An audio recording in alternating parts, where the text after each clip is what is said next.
சென்னை வில்லிவாக்கம் தொகுதியில அயனாவரத்துல தாவேகா பிரச்சார கூட்டம் நடத்திட்டு இருக்காங்க. அப்ப நாஞ்சில் சம்பத் அவர்கள் பேசிட்டு இருக்காரு. மேடையில ஆதவ் அர்ஜுனா, வி.எஸ். பாபு கரெக்டா எல்லாருமே உட்கார்ந்து இருக்காங்க மேல. அந்த சமயத்துல மேல மாடியில இருந்து பக்கத்து மாடியில இருந்து பாட்டில் துண்டுகள் பெண்கள் மேல விழுகுதுன்னு சொல்லிட்டு அங்க ஒரு கூச்சல் குழப்பம் ஏற்படுது. உடனே பேச்ச நாஞ்சில் சம்பத் நிப்பாட்டிட்டு ஆதவ் அர்ஜுனா நிக்கிறாருன்னு சொல்றாரு. காவல்துறைக்கு ஒரு வேண்டுகோள், இங்க பாருங்க, பாட்டில் துண்டுகளை யாரோ மேல இருந்து போடுறாங்க, இது யாருன்னு உடனே கண்டுபிடிங்க அப்படின்னு சொல்லிட்டு அவர் கோபத்தோட கொந்தளிச்சு, திமுக தான் இதுக்கு காரணம், ஸ்டாலின் சார் நீங்க தானே காரணம், இது மட்டும் யாருன்னு கண்டுபிடிக்கல அப்படின்னா நான் இந்த இடத்த விட்டு நகரவே மாட்டேன் அப்படின்னு சொல்லிட்டு பயங்கர கோபமா கத்துறாரு. கண்ணாடி பாட்டில் வச்சு அடிக்கிறதா ஜனநாயகமா? திரு மு.க. ஸ்டாலின் சார் நிப்பாட்டி எல்லாத்தையும் இப்பவே கைது செய்யணும், இல்லை என்றால் இங்கே உட்கார்ந்துட்டு இருப்பேன். கரெக்டா ஒரு 30 நிமிஷம் கழிச்சு பாத்தீங்க அப்படின்னா இன்னொரு கையில ஒரு ஃபுட்டேஜோட வர்றாரு.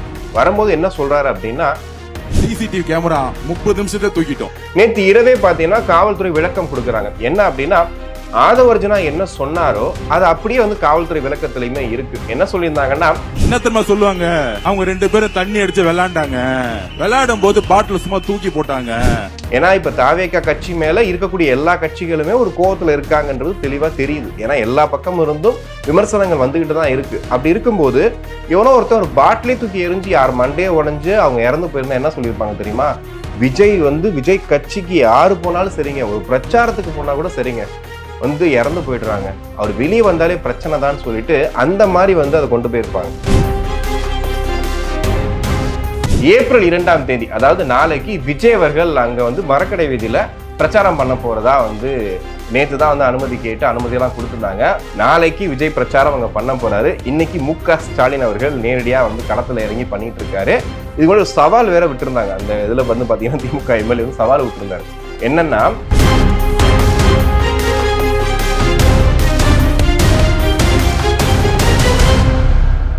தமிழக சட்டமன்ற தேர்தல் 2026 ஒவ்வொரு நாளும் பரபரப்பான பல சம்பவங்கள் நடந்துகிட்டே இருக்கு. ஸோ நான் அப்டேட்டோட தான் இன்னைக்கும் வந்திருக்கேன். அதுக்கு முன்னாடி நம்ம வீடியோவை நிறைய பேர் பார்க்குறீங்க, ரொம்ப சந்தோஷமா இருக்கு. பார்க்குறவங்க சப்ஸ்கிரைப் பண்ணிட்டும் பார்த்தீங்க அப்படின்னா நமக்கு பெரிய ஆதரவாக இருக்கும். நீங்கள் உங்களுக்கு தொடர்ந்து இந்த வீடியோ பார்க்கணும், ரொம்ப கரெக்டாக இருக்குது அப்படின்னு நினச்சிங்கன்னா தயவுசெய்து சப்ஸ்கிரைப் பண்ணிவிட்டு இந்த வீடியோ பாருங்கள். கிட்டத்தட்ட 200-300 கமெண்ட்ஸ் வருது அப்படின்னும் போது கண்டிப்பாக சப்ஸ்கிரைப் பண்ணிங்கன்னா உங்களுக்கு டெய்லி இந்த வீடியோஸ் வந்துகிட்டே இருக்கும். ஸோ எடிட்டர் சொல்ல சொன்னார், சொல்லிட்டேன்.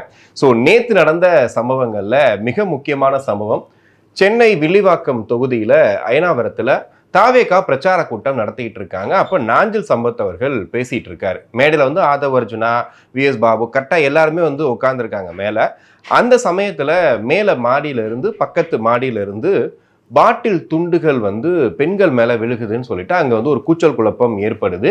உடனே பேச்ச நாஞ்சில் சம்பத் நிப்பாட்டிட்டு ஆதவ் அர்ஜுனா நிக்கிறாருன்னு சொல்றாரு. காவல்துறைக்கு ஒரு வேண்டுகோள், இங்க பாருங்க, பாட்டில் துண்டுகளை யாரோ மேல இருந்து போடுறாங்க, இது யாருன்னு உடனே கண்டுபிடிங்க அப்படின்னு சொல்லிட்டு அவர் கோபத்தோட கொந்தளிச்சு, திமுக தான் இதுக்கு காரணம், ஸ்டாலின் சார் நீங்க தானே காரணம், இது மட்டும் யாருன்னு கண்டுபிடிக்கல அப்படின்னா நான் இந்த இடத்த விட்டு நகரவே மாட்டேன் அப்படின்னு சொல்லிட்டு பயங்கர கோபமா கத்துறாரு. கரெக்டா ஒரு 30 நிமிஷம் கழிச்சு பாத்தீங்க அப்படின்னா இன்னொரு கையில ஒரு ஃபுட்டேஜோட வர்றாரு. வரும்போது என்ன சொல்றாரு அப்படின்னா, ஒருவேளை இப்போ இந்த ஃபுட்டேஜ் என் கையில கிடைக்கல, அதாவது சிசிடிவி ஃபுட்டேஜ் என் கையில கிடைக்கல அப்படின்னு வச்சுக்கோங்களேன், நீங்க என்ன சொல்லியிருப்பீங்க? தாவேகாவினர் தான் வேணும்னே இதை பண்ணிட்டாங்கன்னு ஒரு பக்கம் சொல்லுவீங்க. இல்லைன்னா பக்கத்து லாட்ஜில் யாரோ ஒருத்தங்க குடிச்சிக்கிட்டு சண்டை போட்டுக்கிட்டு இருந்தாங்க, விளையாடிட்டு இருந்தாங்க, அப்போ தவறுதலா பாட்டில் அந்த துண்டு விழுந்துருச்சு அப்படின்னு சொல்லுவீங்க. அதுக்காக ஃபுட்டேஜ் வச்சிருக்கோம், ஃபுட்டேஜ் வாங்கிக்கோங்க, உடனே கைது பண்ணுங்க அப்படின்ற மாதிரி சொன்னதுக்கு அப்புறமா அடுத்த ஒரு 15 மினிட்ஸ்ல காவல்துறை 2 பேரை கைது பண்ணி கூட்டிட்டு வராங்க, முகத்தை மறைச்சிக்கிட்டே. அங்க கூடி இந்த தாவேக்காரர் என்ன செய்யறாங்க அப்படின்னா, முகத்தை காட்டுங்க, யாருன்னு பார்ப்போம் அவங்க கேட்டே இருக்காங்க. ஆனா அவங்க காவல்துறை அப்படியே அரவணைச்சு கூட்டி உள்ள போயிட்டாங்க. அதுக்கடுத்து நேரா ஆதவ் அர்ஜுனா அவர்கள் அந்த காயம்பட்டவங்களை போய் கவனிக்கிறாரு, பார்த்துட்டு எஃப்ஐஆர் போட்டாங்களா இல்லையா, இல்ல என்ன மாதிரி எஃப்ஐஆர் போட்டிருக்காங்கன்னு சொல்லி காவல் நிலையத்துக்கே போயிட்டார். இப்போ அங்க போய் நின்றுட்டு இந்த மாதிரி என்ன எஃப்ஐஆர் போடுறீங்க, எங்களுக்கு தயவுசெய்து எஃப்ஐஆர் போட்டு உடனே கையில கொடுங்க, நீங்க கண்டிப்பா மாத்தி எதுவும் எழுதிடக்கூடாது, உங்க அப்பா ஸ்டாலின் அவர்கள் சொல்ற மாதிரி எதுவும் பண்ணிடக்கூடாதுன்னு சொல்லிட்டு நேரடியா காவல் நிலையத்துக்கே போறாரு. ஸோ இது நேற்று நடந்த சம்பவம். நேற்று இரவே பார்த்தீங்கன்னா காவல்துறை விளக்கம் கொடுக்குறாங்க. என்ன அப்படின்னா, ஆதவ் அர்ஜுனா என்ன சொன்னாரோ அது அப்படியே காவல்துறை விளக்கத்திலையுமே இருக்கு. என்ன சொல்லியிருந்தாங்கன்னா, பக்கத்து லாட்ஜில் 2 பேர் வந்து மது அருந்திட்டு சண்டை போட்டுட்டு இருந்தாங்க, அப்போ தவறுதலாக அந்த பாட்டில் துண்டு வந்து விழுந்துருச்சு அப்படின்னு சொல்லி சொல்கிறாங்க. சிசிடிவி ஃபுட்டேஜ்லையுமே வந்துட்டு பெருசாக நமக்கு அங்கே 2 பேர் இருக்கிறது அப்படின்ற மாதிரி தான் தெரியுது ஒழிய யார் வீசினாங்க அப்படிங்கிற மாதிரிலாம் நமக்கு தெரியல. பட் இருந்தாலும் பாட்டில் துண்டு வந்து விழுந்திருக்குன்னும் போது உடைச்சு அதை போடுற அளவுக்கு தானே யோசிச்சிருப்பாங்க. ஸோ அந்த விஷயத்த வந்து காவல்துறை இந்த மாதிரி தான் வந்து சொல்லியிருக்காங்க. ஸோ இதுக்கு பின்னாடி எதுவும் சதி இருக்குதா அப்படின்ற மாதிரி ஒரு பக்கம் போயிட்டு இருக்கும்போது நாம் தமிழர் கட்சியை சேர்ந்த இடும்பாவனம் கார்த்திக் வந்து ஒரு பதிவு போட்டிருக்காரு. என்ன போட்டிருக்காரு அப்படின்னா, அந்த பாட்டில் அந்த வீசினாங்க இல்லையா, அது 2 பேருமே தாவேக்காவினார் தான், அவங்களே விசிடிவி பண்றாங்க பார்த்தீங்களா அப்படின்ற மாதிரி வந்து அந்த விஷயம் திருப்பி விட்டுருக்காரு. இப்போ என்ன ஆயிட்டு இருக்கு அப்படின்னா, உண்மையிலேயே அவங்க தாவேக்காவினரா, அவங்களே வேணும்னே வந்து பாட்டிலை வீசிட்டு அவங்களே சொல்றாங்களா அப்படின்ற மாதிரி விஷயம் கேட்குறாங்க. ஒரு சின்ன கேள்விதான், அப்படி தாவேக்காவினரே வந்து வீசியிருந்தா எதுக்காக போய் ஆதவர்ஜனா எஃப்ஐஆர் வேணும்னு சொல்லிட்டு நிற்கிறாருங்க. அவங்க ஆதரவாளர் கூட்டிக்கிட்டு ஒரு 20 பேர் 30 பேர் போய் நிற்கிறாங்க, காவல் நிலையம் வெளியே நிற்கிறாங்க. எங்களுக்கு எஃப்ஐஆர் வேணும், நீங்கள் கரெக்டாக வந்து எஃப்ஐஆர் போட்டு கொடுங்க, இதோட பின்புலம் என்ன, யார் பண்ணா எல்லாமே எங்களுக்கு தெரியணும், இது அரசியல் நிகழ்வா இல்லை சாதாரணமாக வந்து குண்டர்கள் பண்ண விஷயமா இல்லை சமூக விரோதிகள் பண்ண விஷயமா அப்படிங்கிறது தெரியணும் அப்படின்னு சொல்லிட்டு சொல்கிறார். இப்போ நம்ம சொல்லக்கூடிய விஷயம் என்ன அப்படின்னா, இவங்க சொல்ற மாதிரி இது அரசியல் படுத்துற மாதிரி தாவேக்கனார் பண்ணாங்க, அவங்களே ஆள் செட் பண்ணி பண்ணாங்க. இந்த கோ படத்துல வந்து அஜ்மல் இருக்காரு இல்லையா, அவர் ஒரு கட்டத்துல என்ன பண்றதுன்னு தெரியாம இருக்கும்போது அவரே தன் மண்டையை உடச்சிக்கிட்டு அந்த கட்சிக்காரங்களை விட்டு அடிக்கிற மாதிரி ஒரு செட்டப்லாம் பண்ணுவார். கிட்டத்தட்ட அந்த ரேஞ்சுக்கு வந்து இவங்க பேசிட்டு இருக்காங்க. நான் என்ன சொல்றேன்னா, யாரோ ஒருத்தங்க, அது வந்து திமுகவா இருக்கட்டும் இல்லை மற்ற கட்சியா இருக்கட்டும் இல்லை உண்மையிலே குடிபோதையா இருக்கட்டும், ஏதோ ஒன்று இருக்கட்டும், அங்க பெண்கள் வந்து உட்காந்து அந்த நேரத்துல பிரச்சார கூட்டத்தில் கலந்துக்கிறாங்க. அவங்க மேலே அந்த பாட்டில், அதுவும் வந்து நிறைய யாருக்கும் பெருசாக அடிபடலை, மேபி அது வந்து கண்ணுலையோ கன்னத்துலையோ எங்கேயோ கீறி இருந்தா அது என்ன மாதிரி விளைவை ஏற்படுத்தியிருக்கும். இல்லை ஒரு பாட்டிலே விட்டு ஒருத்தன் எரிஞ்சிருக்கான் அப்படின்னா, ஏன்னா இப்போ தாவேக்கா கட்சி மேலே இருக்கக்கூடிய எல்லா கட்சிகளுமே ஒரு கோவத்தில் இருக்காங்கன்றது தெளிவாக தெரியுது. ஏன்னா எல்லா பக்கமும் இருந்தும் விமர்சனங்கள் வந்துக்கிட்டு தான் இருக்குது. அப்படி இருக்கும்போது எவனோ ஒருத்தன் ஒரு பாட்டிலே தூக்கி எரிஞ்சு யார் மண்டையே உடஞ்சி அவங்க இறந்து போயிருந்தா என்ன சொல்லியிருப்பாங்க தெரியுமா, விஜய் கட்சிக்கு யாரு போனாலும் சரிங்க, ஒரு பிரச்சாரத்துக்கு போனா கூட சரிங்க, வந்து இறந்து போயிடுறாங்க, அவர் வெளியே வந்தாலே பிரச்சனை தான் சொல்லிட்டு அந்த மாதிரி வந்து அதை கொண்டு போயிருப்பாங்க. ஸோ அந்த இடத்துக்கு தள்ளுறதுக்கு தான் வந்து இதெல்லாம் பண்றாங்களா அப்படிங்கிற மாதிரி தான் இருந்துச்சு. பட் இருந்தாலும் அந்த 2 பேர் யாருங்கிற விசாரணை போயிட்டு இருக்கு. ஆனா அதுக்கு முன்னாடியே பாத்தீங்கன்னா அவங்க 2 பேருமே தாவேக்காரங்க தான் அப்படின்னு எனக்கு புரியல. தாவேக்கா கட்சிக்காரங்க அப்படிங்கிறவங்க வந்துட்டு எப்படி அடையாளப்படுத்துறாங்கன்னே தெரியல. இப்போ ஒரு நிர்வாகி சொல்லிடலாம், இல்லை வந்துட்டு ஒரு பொதுமக்களில் ஒரு சில பேர் வந்து தாவேக்காக தொடர்ந்து பேசிட்டு இருக்காங்க அப்படின்னு சொன்னால் அந்த கட்சி அந்த ஏரியாவில் அவங்க கட்சிக்காரங்க அப்படின்ற மாதிரிலாம் சொல்லலாம். திடீர்னு 2 பேரை பிடிக்கிறாங்க, அவங்க வந்து மது பாட்டில் வீசுறாங்கன்னு சொல்கிறாங்க. அவங்க தாவேக்கான்னு எப்படி இவர் கண்டுபிடிச்சாருன்னு எனக்கு தெரியவே இல்லை. அது இல்லாமல் துண்டை போட்டாலே தாவேக்கா தான் அப்படிங்கிற நிலைமை இருக்குல்ல, அதுவே வந்து ஆச்சரியமாக இருக்குது. அப்போ நாளைக்கு நாம் தமிழர் துண்டை போட்டு ஒருத்தரும் சண்டை போட்டால் என்ன பண்ணுவாங்க? ஆக்சுவலி இந்த பாட்டில் வீச சம்பளம் வந்து பார்த்தீங்கன்னா இன்னைக்கு நேற்று கிடையாது. காளியம்மாள் வந்து நாம் தமிழ் இருந்தாங்க இல்லையா, அவங்க ஒரு மேடையில பேசிட்டு இருக்கும்போது முழு மது பாட்டிலே தூக்கி எறிகிறாங்க. அது வந்து எப்படின்னா, இது வந்து ஒரு அரசியல் பாரம்பரியம் சொல்லுவாங்க இல்லையா, அந்த மாதிரி ஆயிட்டு இருக்கு. ஒரு மேடையில ஒருத்தங்க பேசிட்டு இருக்கும்போது அவங்க பேசுற கருத்துக்கள் உங்களுக்கு பிடிக்கல, ஏதோ ஒன்று நடக்குது அப்படின்னும் போது கருத்து மோதலை தாண்டி இந்த மாதிரி பாட்டில் வீச சம்பவங்களும் நடந்துகிட்டு தான் இருக்கு. இனிமேல் என்ன பண்ண முடியும், மேல பேசுறவங்களுக்கு கூண்டா போட்டு அடைக்க முடியும். ஸோ காவல்துறை தான் தகுந்த நடவடிக்கை எடுத்து இந்த மாதிரி நடக்கும்போது சுற்றுப்பட்டத்தில் இருக்கக்கூடிய அந்த பிரச்சனை எல்லாத்தையும் வந்து பார்த்துக்கணும் அப்படிங்கிறது ஒரு பெரிய வேண்டுகோளா இருக்கு. நேற்று பெரவலூர் காவல் நிலையம் வந்து விஜய் மேல 5 பேர் வழக்கு பதிவு பண்ணியிருக்காங்க அப்படின்றத பார்த்தோம். இன்னொரு பக்கம் வந்து விஜய் அவர்களும் புகார் கொடுத்திருந்ததையும் பார்த்தோம். இப்போ தேர்தல் ஆணைய அதிகாரி அர்ச்சனா என்ன பண்ணியிருக்காங்க அப்படின்னா, 2 பக்கமும் சொல்லுங்க, அதாவது காவல்துறையும் என்ன நடந்துச்சுன்றது எனக்கு வேணும், விஜய் பக்கமும் என்ன நடந்துச்சுன்றது எனக்கு வேணும் அப்படின்னு சொல்லி விளக்கம் கேட்டிருக்காங்க. நேற்று தாவேக்காவின் அது ஒரு பாசிட்டிவா தான் பார்த்துட்டு இருந்தாங்க. அட்லீஸ்ட் நம்ம கொடுத்த புகாருக்கு செவிமடுத்து அவங்க கேட்டிருக்காங்களே அப்படிங்கிறத வந்து அவங்க சொல்லியிருந்தாங்க. ஆனா இது வரைக்கும் காவல்துறை பக்கமும் இந்த விளக்கமும் கிடையாது. 5 பேர் வழக்குன்னு சொன்னீங்க, என்னென்ன வழக்கு போட்டிருக்கீங்க, ஒளிபெருக்கி சொன்னீங்க, பொதுமக்களுக்கு இடையூறுன்னு சொன்னீங்க, இதை தாண்டி என்னென்ன வழக்கு என்ன விஷயங்கள் இருக்கு அப்படின்னு சொல்லுங்கன்னு சொல்லி கேட்டிருக்காங்க. விஜய் என்ன சொல்லியிருந்தாரு அப்படின்னா, தகுந்த பாதுகாப்பு இல்லை, போதுமான காவல்துறையை நான் கண்ணில் பார்க்கவே இல்லை, அதனாலதான் நான் பிரச்சாரத்தை முடிச்சுட்டு கிளம்பிட்டேன் அப்படின்னு சொல்லியிருக்காரு. பட் காவல்துறை தரப்புல இது வரைக்கும் இந்த மாதிரி நாங்கள் இத்தனை பாதுகாப்புக்கு போனோம், இவ்வளவு பேர் இருந்தோம் அப்படிங்கிற விளக்கம் வந்து இன்ன வரைக்கும் கொடுக்கல. அவங்க கொடுத்தாதான் வந்து என்ன நடந்துச்சு அப்படிங்கிறது தெரியும் அப்படின்ற மாதிரி இருக்கு. இதுக்கு மத்தியில நேற்று துணை முதலமைச்சர் உதயநிதி ஸ்டாலின் அவர்கள் திருநெல்வேலியில பிரச்சாரம் மேற்கொள்றாரு. அவருடைய பிரச்சார வாகனம் போயிட்டு இருக்கும்போது ஒரு ட்ரோன் ஷாட் காட்டுறாங்க. 2 பக்கமும் காவல்துறை வந்து அப்படியே மக்களை வந்து ஒதுங்கழிச்சுட்டு போயிட்டு இருக்காங்க. அப்படியே கட் பண்ணா இங்க வந்து விஜயோட பிரச்சார வாகனம் பக்கத்துல பாத்தீங்கன்னா காவல்துறை ஒரு ஆள் கூட அங்க கிடையாது. ஸோ இது வந்து நம்ம என்ன சொல்லுவாங்க உடனே, ஏங்க அவர் துணை முதலமைச்சருங்க, அவருக்கு ஒரு பாதுகாப்பு கொடுக்கறதும் விஜய் கொடுக்கறதும் வந்து வித்தியாசம் இல்லையா அப்படின்ற மாதிரி கேட்கலாம். இது ரொம்ப காலமா இருக்கக்கூடிய ஒரு விஷயம்.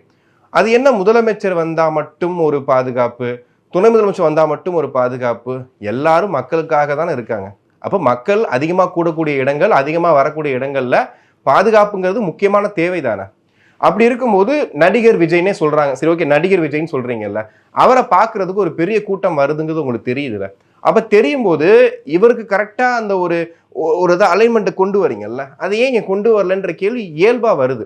எங்களுக்கு தெரியும் முதலமைச்சருக்கு ஒரு பாதுகாப்பு, பிரதமருக்கு ஒரு பாதுகாப்பு, துணை முதல்வருக்கு ஒரு பாதுகாப்புன்னு எல்லாமே இருக்கு. இப்ப பிரதமர் கொடுக்குற பாதுகாப்பு விஜய் கொடுக்க முடியுமான்னு கேட்டா கொடுக்க முடியாது. ஆனா மக்கள் ஒண்ணு தானே, ரெண்டு பக்கம் ஒரே மக்கள் தானே. அப்ப இங்க ஒரு மாதிரி சுச்சுவேஷன் அவுட் ஆஃப் கண்ட்ரோல் போகும்போது ஏன் பாதுகாப்பு இங்க கொடுக்கப்படலை அப்படின்ற கேள்விதான் இப்ப தாவேகா தரப்புல இருந்து முன் வச்சிருக்காங்க. அந்த வீடியோவும் பயங்கரமா வைரலா வந்து பரப்பிட்டு இருக்காங்க. இன்னொரு பக்கம் வந்து அந்த பிரச்சாரத்துல கூட பாத்தீங்கன்னா ஒரு வீடியோ ஒன்று வைரல் ஆயிட்டு இருக்கு. அதுல வந்துட்டு ஒரு பையன் டிவைடர் மேல ஏறி நிக்கிறான். நிற்கும் போது காவல்துறை வந்து என்ன பண்ணுதுன்னா அப்படி காலை பிடிச்சி இழுத்து விடுது. பையன் டம்முன்னு கீழே விழுட்டான். டக்குன்னு அங்கே இருந்தவன் நிறைய பேர் என்ன பண்றாங்க, போய் இந்த பெண்கள்லாம் போய் சத்தம் போடுறாங்க, ஏங்க பிடிச்சி இப்படி இழுக்கிறீங்க காலை பிடிச்சி, அவன் தான் இறங்க சொன்ன இறங்க போறான், அப்படி இழுத்து நீ கொலவெறி தாக்குதல் பண்றீங்கன்னு சொல்லிட்டு அந்த மக்களே போய் கேள்வி கேட்குறாங்க. ஸோ இந்த மாதிரி தான் நிறைய இடங்கள்ல எப்படின்னா, இப்போ அவங்க நீங்க சொல்ற மாதிரி தாவேக கட்சியில் இருக்கவங்களுக்கு அவங்களுக்கு அரசியல் புரிதல் இல்லை, ஏதோ ஒரு விஷயம் இல்லை அப்படின்ற மாதிரிலாம் இங்க சொல்லிட்டு இருக்காங்கல்ல. ஆனா அவங்க ஒரு 5 வருஷத்துக்கு முன்னாடி யாருக்கு ஓட்டு போட்டாங்க தெரியுமா? திமுகவுக்கு அதிமுகவுக்கு தான் ஓட்டு போட்டுட்டு இருந்தவங்க.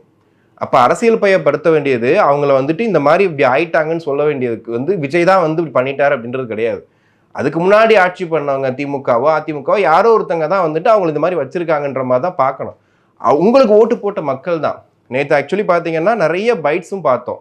காலி பேருந்துகள் வந்து உள்ள வந்துச்சுங்க, நிறைய பேருந்துகள் வந்து சம்பந்தமே இல்லாமல் உள்ள வந்துச்சு அப்படின்னு சொல்றாங்க. ஒரு இதில் பார்த்தீங்கன்னா ஒரு ஃப்ரேம்ல விஜயோட வாகனம் இப்படி போயிட்டு இருக்கு, ஆப்போசிட்ல வந்துட்டு ஒரு பேருந்து போகுது, இது நடுவில் டிவைடர் ஒன்று இருக்கு, அதுக்கு மேல மக்கள் நிற்கிறாங்க, இவ்வளோதான் கேப். அந்த கேப்புக்குள்ள வந்துட்டு எல்லாம் நசுங்கி போற அளவுக்கு போயிட்டு இருக்காங்க. அங்கே ஏதாவது அசம்பாவிதம் நடந்திருந்தாலுமே அதுவும் விஜய் மேல தான் வந்து விழுந்திருக்கும். ஸோ இது தொடர்ந்து வந்து பார்த்தீங்கன்னா இந்த பிரச்சாரம் நடக்க போகும்போது இதுக்கு பின்னாடி சதி இருக்கா இல்லையா, வேணும்னு பண்றாங்களா வேணான்னு பண்றாங்களா, ஏதோ ஒரு விஷயம் அது வாட் எவர் இருந்துட்டு போகுது. நமக்கு தேவை பொதுமக்கள் பாதுகாப்பு, அதுக்கு என்ன பண்ண போறீங்க அப்படிங்கிறது தான். இப்போ தாவேகா தரப்புலையுமே என்னன்னா, ஒரு கட்டத்துக்கு மேல இன்னைக்கு நல்ல முடிவெடுத்தாங்க நம்ம நேற்று சொல்லியிருந்தோம். காரணம் என்னன்னா, இதுக்கு மேல கட்டுப்படுத்த முடியலன்னு சொல்லிட்டு அவர் 2 இடத்துல ரத்து பண்ணிட்டு போயிட்டாரு.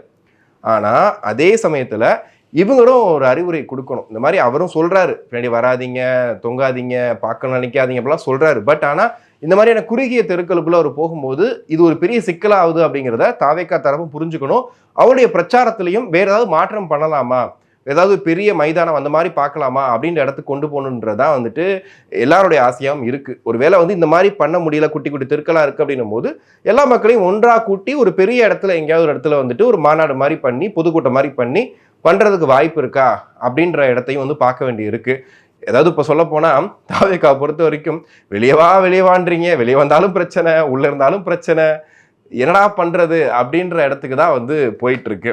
இன்னொரு பக்கம் வந்து இந்த பிரமாண பத்திரத்தை பத்தி நம்ம பேசியிருந்தோம். விஜய் அவர்களுக்கு இவ்வளவு சொத்து இருக்கா, ஸ்டாலின் அவர்கள்ட்ட ஒரு கார் கூட இல்லையா அப்படின்னு சொல்லிட்டு. இதை விட ஒருத்தர் ஒரு ஏழை மனிதரை பத்தி இப்ப பேசணும். KN நேரு அவர்கள். அவர் வந்து பாத்தீங்கன்னா சொத்து மதிப்பு வந்து 1.5 கோடி ரூபாய் தான் போட்டிருக்காராம் மொத்தமாவே. கொஞ்ச நாள் முன்னாடி பசுமை விகடனில் அவருடைய ஒரு இன்டர்வியூ வந்துருந்துச்சு. அதில் வந்து பார்த்தீங்கன்னா 150 ஏக்கர் ஃபுல்லாக அவருடைய சொந்த நிலம் பார்த்தீங்கன்னா 150 ஏக்கரில் விவசாயம், இந்த மாதிரி தோட்டம் துறவு எல்லாமே பண்ணை கிண்ணை எல்லாமே 150 ஏக்கர். 150 ஏக்கர்னா கிட்டத்தட்ட ஒரு ஏரியே வந்து கொண்டுடும். அந்த அளவுக்கு ஒரு பெரிய ஏக்கர், ஒரு பெரிய காலேஜ் கட்டி யூனிவர்சிட்டியே கட்டிடலாம். அதுக்கப்புறம் பார்த்தீங்கன்னா 500 மாடுகள், அவர்கிட்ட இல்லாத மாடு வகையே இல்லை, இந்தியாவுக்கு எல்லா மாடு வகையும் என்கிட்ட இருக்குது அப்படின்னு சொல்கிறாரு. இப்போ குதிரைகள், ஒரு குதிரை எவ்வளோன்னு தெரியும் உங்களுக்கு, லட்சக்கணக்கில் குதிரைகள்லாம் வாங்கி வீட்டில் கட்டி போட்டிருக்காரு. கட்டி போட்டுட்டு இதெல்லாம் பண்ணிட்டு இப்போ வந்து பார்த்தீங்கன்னா பிரமாண பத்திரத்தில் இவ்வளோதாங்க அப்படின்னு வந்து சொல்லியிருக்காரு. ஸோ இதை கேட்கும் போதே உங்களுக்கு தெரிஞ்சிருக்கும் பிரமாண பத்திரம் அப்படிங்கிறது எப்படி இருக்கு, என்ன மாதிரி வந்து அவங்க வந்து கொடுக்குறாங்க அப்படிங்கிறது. ஏன்னா தேர்தலில் நிற்க போறோம்னு சொன்னோன்னே டக்குன்னு என்ன பண்றது, மற்ற விஷயங்கள்லாம், அதாவது அவங்க மேல இருக்க சொத்துக்கள்லாம் மற்றவங்க மேலே எழுதி வைக்கிறது, மற்ற விஷயம்லாம் பண்ணிட்டு அவங்க சேஃபா வந்து இருக்கிறது. ஸோ அந்த மாதிரி தான் இருக்கு. ஸோ மக்கள் கண்டிப்பா இதெல்லாம் வந்து ஒவ்வொரு வாட்டியும் பார்க்குறாங்க. பார்க்கும்போது இந்த பிரமாண பத்திரம் வரும்போதெல்லாம் ஒரு சிரிப்பு இருக்கும். எப்பா என்னப்பா சொல்றீங்க, உங்ககிட்ட காசே இல்லையா, பாவம்ப்பா அப்படின்ற மாதிரிலாம் நம்ம வந்து ஒரு எள்ளி நகையாடிட்டு போயிடுறோம். ஆனால் அதை தாண்டி அவங்க கிட்ட எப்படி இவ்வளோ காசு வந்துச்சு அப்படிங்கிறதையும் மக்கள் யோசிச்சாங்க அப்படின்னா கரெக்டாக இருக்கும். திருச்சி கிழக்குல இனிகோ இருதயராஜ் அவர் தான் வந்து திமுக வேட்பாளராக வந்து களமிறங்கியிருக்காரு. இன்னைக்கு காலையில பாத்தீங்கன்னா ஸ்டாலின் அவர்கள் நேரடியாக போயிட்டு டீ குடிச்சுக்கிட்டே நம்ம பிரச்சாரம் பண்ணலாம் அப்படின்ற மாதிரி நடைபயிற்சியோட போய் டீலாம் குடிச்சிட்டு பிரச்சாரம் பண்ணிட்டு இருக்காரு. காலையிலேயே திருச்சி கிழக்குக்கு எப்போ அங்கே போனாரு அப்படிங்கிற விஷயமே தெரியல, உடனே பண்றாங்க அப்படிங்கிறது தெரியுது. ஏப்ரல் 2ஆம் தேதி அதாவது நாளைக்கு விஜய் அவர்கள் அங்கே வந்து மரக்கடை வீதியில பிரச்சாரம் பண்ண போறதா வந்து நேற்று தான் வந்து அனுமதி கேட்டு அனுமதியெல்லாம் கொடுத்துருந்தாங்க. 12 மணிலேருந்து ஈவினிங் 5 மணிக்குள்ள வந்து விஜய் வந்துருவாரு, அங்கே பிரச்சாரம் மேற்கொள்ள போறாருன்னு சொல்லிட்டாங்க. நாளைக்கு விஜய் பிரச்சாரம் அங்கே பண்ண போறாரு. இன்னைக்கு ஸ்டாலின் அவர்கள் நேரடியாக வந்து களத்தில் இறங்கி பண்ணிட்டு இருக்காரு. இது கூட ஒரு சவால் வேற விட்டுருந்தாங்க. அந்த இதில் வந்து பார்த்தீங்கன்னா திமுக எம்எல்ஏ வந்து சவால் விட்டுருந்தாரு.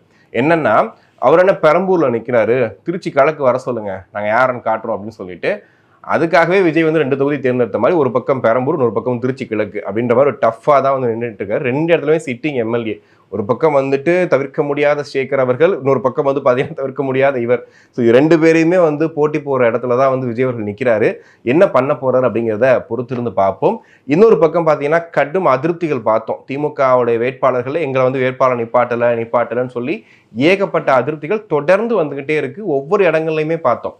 அதில் பார்த்தீங்கன்னா திருவொற்றியூரில் வந்து KP சங்கர் அப்படிங்கிறவர், திருவொற்றியூரின் சிங்கம் என்று அழைக்கப்படக்கூடிய KP சங்கர்னே சொல்லுவாங்க. ஏன்னா அந்த அளவுக்கு அவருக்கு பயங்கரமான மாசு இருக்கு அந்த ஏரியாலலாம் சொல்லுவாங்க.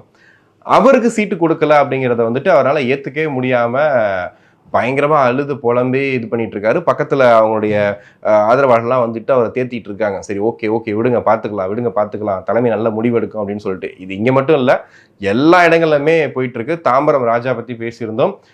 ராசா அவர்கள் நேரடியாக வந்து அந்த இன்ஸ்டாகிராமில் டாக்டர் இருக்காங்க கிருத்திகா, அவங்க தானே இந்த சீட்டு கொடுத்துருக்காங்க. அங்கே ஒரு காம்ப்ரமைஸ் நடந்து ஓரளவுக்கு சால்வாக இருக்க மாதிரி இருக்கு. ஏன்னா தாம்பரம் ராஜா வந்து கண்டிப்பாக தவிர்க்கவே முடியாதுன்ற இடத்துக்கு திமுக போனதுக்கு அப்புறம் ராசா அவர்களே நேராக வந்து என்ன பண்ணுறாருன்னா கிருத்திகா அவர்களையும் கூப்பிட்டு வந்து அப்படியே ஒரு பொன்னாடையை எடுத்து ராஜாவோட கழுத்தில் போட சொல்லி, பாருங்க காம்ப்ரமைஸ் ஆகிடுங்க, பிரச்சனை கிடையாது, ஓகேவா, பார்த்துக்கலாம் அப்படின்ற மாதிரி சொல்லியிருக்காங்க. ஸோ இந்த புதிய வேட்பாளர் நிறைய பேர் அறிமுகம் பண்ணியிருக்காங்கல்ல திமுக, இதுக்கு பின்னாடி என்ன விஷயம் இருக்குன்றதே புரிஞ்சுக்கவே முடியல. அது ஒரு வீகம்ன்றாங்க, பட் எந்த அளவுக்கு அது ஒர்க் அவுட் ஆக போகுது அப்படிங்கிறது தெரியல. இதனால பல பேர் அதிருப்தியாக இருக்காங்க. சிட்டிங் எம்எல்ஏவாக இருக்கட்டும், அடுத்த கட்டத்துக்கு போகிறவங்களா இருக்கட்டும், நிறைய பேர் வந்துட்டு இவ்வளோ வருஷங்கள் நான் ஒர்க் பண்ணியிருக்கேன் அப்படின்ற இடத்துலலாம் வந்து இருந்துட்டு அவங்க வந்து இப்போ கஷ்டப்பட்டுட்டு இருக்காங்க, அவங்க அழுதுட்டு இருக்காங்க அப்படிங்கிறதையும் பார்க்குறோம். இதையெல்லாம் தாண்டி இந்த நட்சத்திர வேட்பாளர்கள் லிஸ்ட்ல வந்துட்டு அண்ணாமலை அவர்கள் நிற்காம எப்படிங்க அப்படின்ற மாதிரி இருந்துச்சு. பாஜகவில் அண்ணாமலை இல்லையா அப்படின்ற மாதிரி ரொம்ப நாளாவே அது போயிட்டு இருந்துச்சு. ஆனா அண்ணாமலைக்கு ஒரு விருப்பம் இருக்கு, அவர் கண்டிப்பா நிப்பாரு அப்படின்ற மாதிரிலாம் சொல்லிட்டு இருந்தாங்க. இப்போ அண்ணாமலை அவர்கள் கோவை வடக்கு தொகுதியில நிற்பதற்கான வாய்ப்புகள் நிறைய இருக்குன்னு சொல்றாங்க. வடக்கா, அது வந்து வானதி அவர்களோட தொகுதியாச்சு அப்படின்னு யோசிப்பீங்க. கண்டிப்பா அவரை ரீப்ளேஸ் பண்ணிட்டு அண்ணாமலை நிற்கிறதுக்கான ஒரு முயற்சி போயிட்டு இருக்கதா சொல்றாங்க. உண்மையிலேயே தமிழ்நாட்டில் பாஜக ஓரளவுக்கு வளர்ந்துருக்குது அப்படின்னு சொன்னாங்கன்னா அதுக்கு அண்ணாமலை முக்கிய காரணம் சொல்லிட்டு கண்டிப்பா எல்லா கட்சிக்காரங்களும் சொல்லுவாங்க. அப்படிப்பட்டவருக்கு சீட்டு கொடுக்கப்படாததுக்கு முக்கிய காரணமே என்னன்னு பார்த்தீங்கன்னா, ஏன்னா கூட்டணி ஆரம்பிக்கும் போதே அதிமுக சொன்ன ஒரு நிபந்தனை அண்ணாமலை கூடாது அப்படின்னாங்க. இப்போ ஓரளவுக்கு காம்ப்ரமைஸ் ஆகி வாங்க சேர்த்துக்கலாம் வாங்க அப்படின்ற மாதிரி போயிட்டு இருக்கு. அதிமுகலையுமே பார்த்தீங்கன்னா நிறைய பேர் சீட்டு கொடுக்குறேன்னு சொல்லி அவங்களும் அழுதுகிட்டு தான் இருக்காங்க. சில நேரங்களில் பார்த்தீங்கன்னா கட்சியிலேருந்து பொறுப்புலேருந்துலாம் நான் போயிடுறேன் அப்படின்ற மாதிரியும் போயிட்டு இருக்கு. ஸோ இந்த மாதிரி தான் வந்து அடுத்த கட்ட நகர்வுகள் போயிட்டு இருக்கு. ஸோ இதுக்கப்புறம் என்னென்ன ஆக போகுது, என்னென்ன விஷயங்களை அறிவிக்க போறாங்க, என்னென்ன விஷயங்கள்லாம் வந்து புதுசாக கொடுக்க போறாங்க அப்படிங்கிறத தாண்டி இந்த பரிசு பொருட்கள் நிறைய இடங்கள்ல பார்த்தீங்கன்னா இந்த பூட்டிய இப்போ இந்த நேரத்தில் என்ன பண்ணா அரசு கட்டிடங்கள்லாம் பூட்டி சீல் வைக்கிறாங்கன்றதெல்லாம் பார்த்தோம். அப்படி பூட்டி சீல் வைத்த பல இதில் போய் பார்த்தீங்கன்னா ஒரு சந்தேகத்தின் அடிப்படையில் தொடர்ந்து பார்க்கும்போது உள்ள பரிசு பொருட்கள் கிஃப்ட்லாம் இருக்குன்ற மாதிரிலாம் செய்திகள் வருது. அப்போ பறக்கும் படை இதையும் வந்து நோட் பண்ணி பார்க்கணுன்றது ஒரு பெரிய கோரிக்கையா இருக்கு. ஏன்னா மருத்துவமனைக்கு போறவங்க, ஒரு கல்யாணத்துக்கு நகை எடுத்துட்டு போறவங்க, ஒரு வீடு கட்ட பணம் எடுத்துட்டு போறவங்க, இந்த மாதிரி ரோட்ல அன்றாட தேவைக்காக போற வியாபாரிகள், இவங்களை நிப்பாட்டி செக் பண்றவங்க. ஆனா இதுவும் பண்றாங்க, சீமான் வண்டியை செக் பண்றாங்க, முதல்வர் ஸ்டாலின் வண்டியை செக் பண்றாங்க, எல்லார் வண்டியும் அதையும் செக் பண்ணி காட்டுறாங்க, இதெல்லாம் இருக்கான்னு பாத்துங்க. அவங்க வண்டியில கொண்டு போறாங்க, அதை செக் பண்ணி ஒரு நியூஸ்ல வேற போடுறீங்க. அவங்களா வந்து முதலமைச்சர் பின்னாடியா வந்து காசு எடுத்துட்டு போறாரு. ஸோ இந்த மாதிரிலாம் செக் பண்ணுறாங்க. அதை தாண்டி செக் பண்ண வேண்டிய இடங்கள் என்னென்னா இந்த மாதிரி சந்தேகத்திற்கிடமான இடங்களையும் செக் பண்ணணும் அப்படிங்கிறதா வந்துட்டு எல்லாருடைய கோரிக்கையாக இருக்குது. அப்பாவி பொதுமக்களை செக் பண்ணும்போது இதையும் செக் பண்ணிடலாமே, தெரிஞ்சிட போதே அப்படின்ற இடத்துக்கு தான் வந்து போகிற மாதிரி இருக்குது. ஸோ இன்னைக்கு வீடியோ பார்த்துருப்பீங்க. நீங்கள் என்ன நினைக்கிறீங்க? ஸோ இந்த அயனாவரம் சம்பவத்தில் ஆரம்பித்து இப்போ வரைக்கும் நடக்கக்கூடிய அரசியல் நிகழ்வுகளை பற்றி நிறைய விஷயங்களை பேசியிருந்தோம். ஸோ நீங்கள் என்ன நினைக்கிறீங்க அப்படிங்கிறத கமெண்ட்ஸில் சொல்லுங்கள். நன்றி.